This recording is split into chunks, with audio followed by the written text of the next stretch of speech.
Good morning, good afternoon, good evening. Always remember your brain is a muscle and you've got to exercise it for clarity and sharpness. Here's your 7 steps for your 3 by 3 Rubik's Cube solution. So, where do you start from? Now, I'll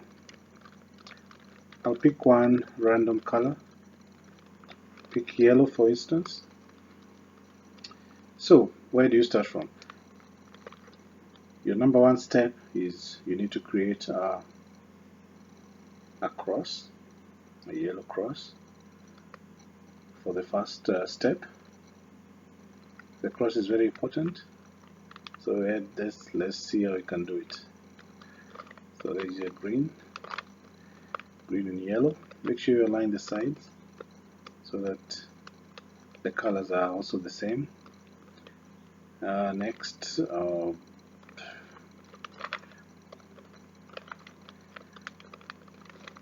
got your orange and your yellow.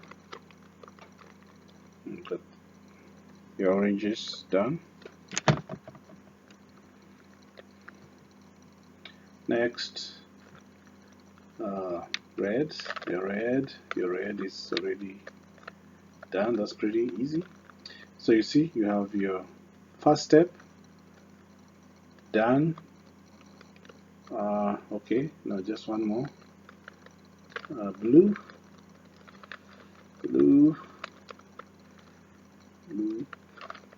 There goes your blue.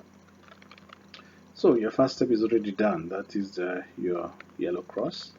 The cross is very important for you, for this Rubik's Cube, and for your life too. That's the end of part 1.